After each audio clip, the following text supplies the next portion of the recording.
Hola clase, hoy vamos a hacer two commands.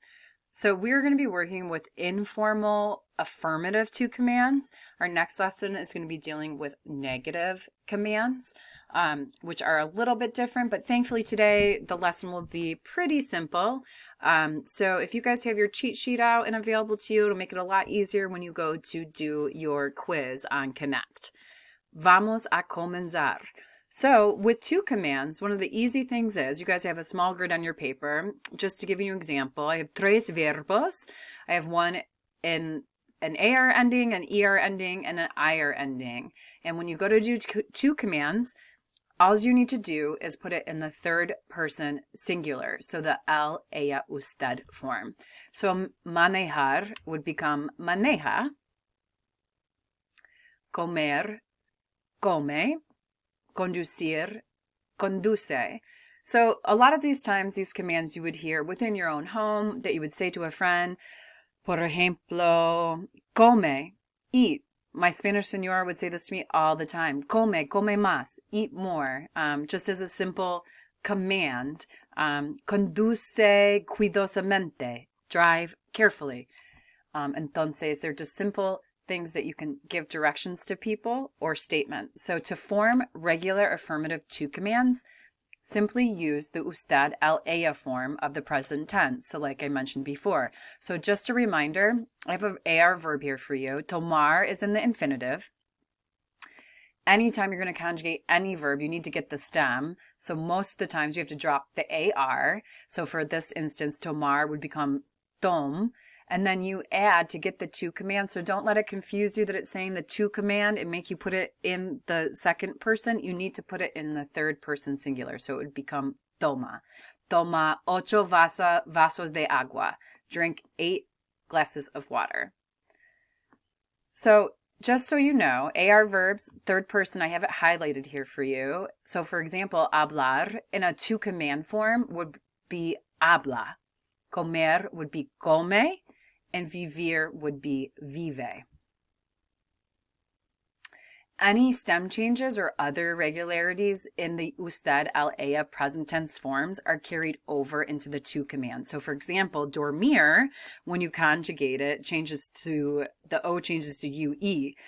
So with the stem change, the stem is actually going to be duerm. So you would say duerme bien, sleep well. So remember that anything that the stem changes are carried over. That doesn't always apply to everything in Spanish. So when using reflexive, indirect object, and direct object pronouns with affirmative to commands, they are attached to the end of the command, and an accent is added to maintain the stress pattern that the command would have if there were no pronouns. Diviértete mucho. This means have a lot of fun. Pregúntale al taxista cuánto nos va a cobrar. Ask the taxi driver how much it's going to cost us. So you guys can see here, accent marks come in at the end of the command is added to maintain the stress pattern. Llámalo después. Call him after. Necesitamos tomar el metro. We need to take the metro. So no olvides, which I just used a negative command with you, that the accent is added to maintain the stress pattern. Por supuesto, of course, there are 8 irregular affirmative to commands. There's always irregulars when you're talking about Spanish. Decir becomes di. Hacer becomes haz. Ir, ve. Poner, pon. So for example, decir, I'd say, dime la verdad. Tell me the truth. Hacer, haz tu cama por la mañana. Make your bed in the morning. Ve a tu clase de español. Go to your Spanish class. Pon la mesa. Set the table. Salir, sal. Sal temprano. Leave early. Ser. Say bueno, be good.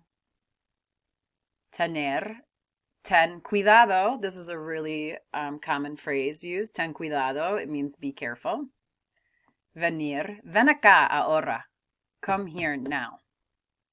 So again, these are commands that you would use between people you are familiar with, your friends, your family, and so on. So when using just one pronoun with these irregular affirmative commands, no accent is needed because the stress falls on the second to last syllable, which is the normal stress pattern for words ending in a vowel. If you use two pronouns, an accent is needed. Dime a qué hora llega el autobús. Vete, ya no te quiero hablar. Díselo. So this is the example on the bottom. When you have the stress pattern for words ending in a vowel, if you have two pronouns, an accent is needed. So you have say and lo. So that is your double object pronoun that we do in Spanish 102.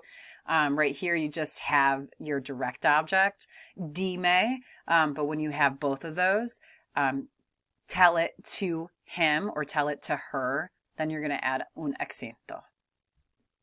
So, vamos a practicar en un minuto. You guys have 1 through 10 on your paper, but for example, what I want you to do is just put el verbo in the to command. So you would say, for example, you have mirar los coches viejos. Look at the old cars. Mira los coches viejos. So just take a second and do 1 through 10, and then we are going to discuss las respuestas.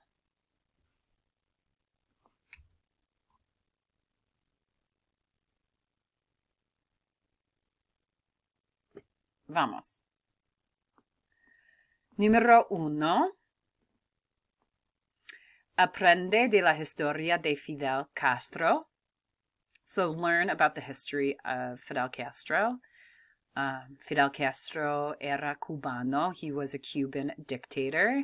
Muy fascinante. He took over an entire country with 10 people. He started, he convinced 10 other people to start going to village and convince people to take over the entire country of Cuba. So it's a really fascinating history. Then, of course, power turned to greed, and it's still a very tumultuous story, but he had a huge impact on the Cuban world and the world in general. So Fidel Castro is also in the World Guinness Record book for, I'll give you two options, the world's longest speech ever given at the United Nations or most assassination attempts against him.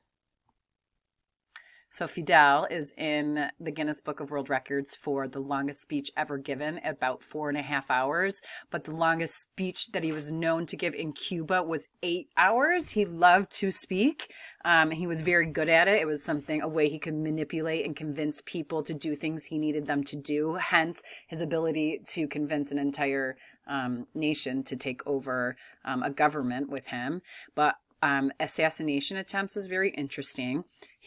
There is a myth, if not, I wouldn't know how to say it, if not necessarily myth, but there has been over 600 attempts to assassinate him throughout his lifetime by the U.S. and other world leaders as well. So that always fascinates me. And he lived to a very long age, even though he smoked cigars, and over 600 times people tried to kill him. He lived to almost his late 80s. So, muy fascinante. Ándale. Número 2. Visitar los edificios con arquitecto cubano. Your verb would change to visita. So visit the visit the buildings with the Cuban architecture. Arquitecto cubano es increíble. If you've ever seen The Great Gatsby, that's the only thing I can tell you that Habana reminds me of. Absolutely incredible. Número 3. Comprar el arte cubano. Compra el arte cubano. Artists and musicians are some of the wealthiest in Cuba. One of the reasons is an average Cuban makes $20 a month. That's just the going rate for all people. It's a communist country.